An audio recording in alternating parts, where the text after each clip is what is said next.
Well, I'm back. I am back in the same state I was last night, and I won't lie to you, I'm feeling a little down and out on myself currently.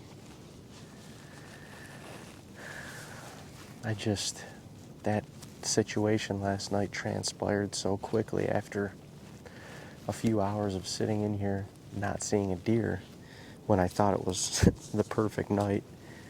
And honestly, I was in the midst or getting ready to pack up because my thought process was get out of here before the deer started coming in, because it was getting to the point where I only really had probably 5 minutes or so of shooting light left. And maybe I did that a little prematurely, but as I was packing up, I caught the 7-point and the half and 8 coming off this hill to my left. They came down, literally read the script. I could have shot that beautiful 8-point with only half a rack, which kind of leads me to a question of, would you shoot that half rack and then look for the shed or not? But I didn't. I elected to not. That's a big, mature Ohio deer. That's a hell of an 8-point. We have trail camera videos to prove it. Like, that's a big, big deer. But when they came in, he got a little nervous and skittish, and he started looking back this way. And all of a sudden, I look over, and 50 yards marching in is that 10-point that we call Peter. He kind of read the script too, and had I been ready a little bit more, it would have been tough to get a shot right here because he turned and came right at me. But I don't know.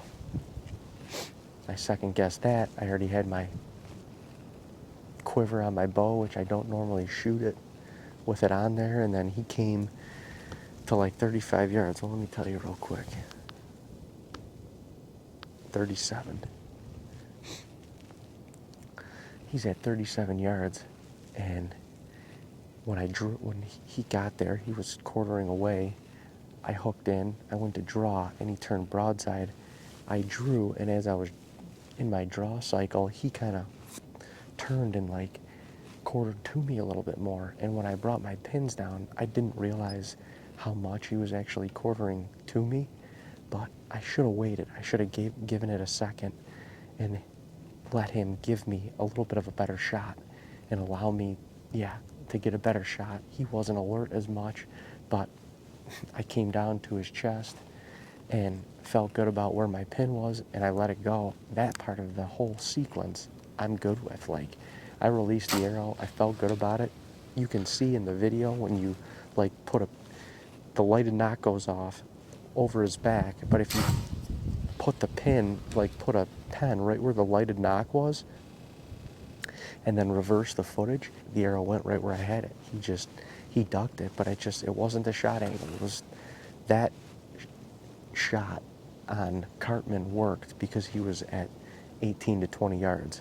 At 35 yards, 37 yards, it doesn't work like that. He ducked it, and he had the ability to. So honestly, more than anything, I'm bummed at myself for taking what I feel like was an irresponsible shot. I know better.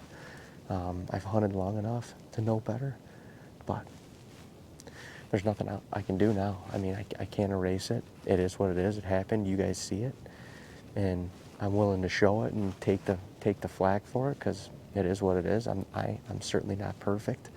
I'm definitely glad and thankful that it was a clean miss, but he actually ended up coming back and eating. I got stuck in here for like an hour after dark because there was so many deer around me, but he ended up coming back and eating. So if there's any positive of the situation, it doesn't seem like I spooked him too bad.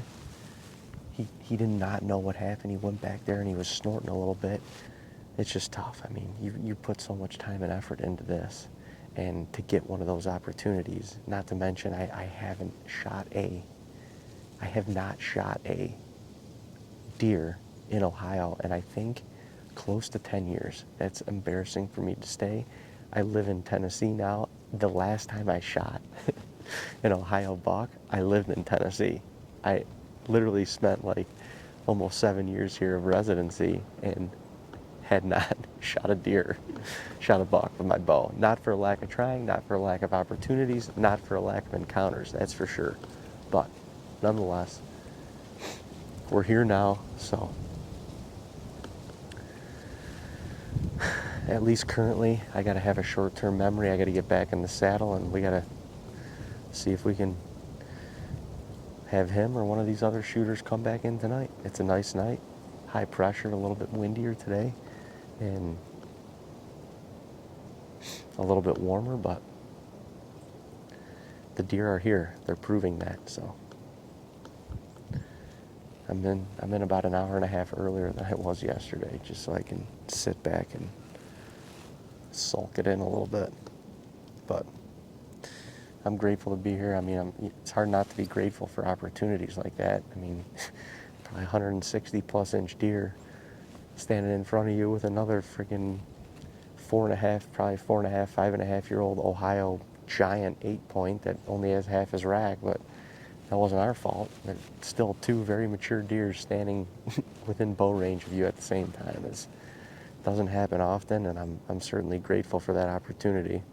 Bummed I didn't make the most of it, but such is life, such is bow hunting, and get back on the saddle.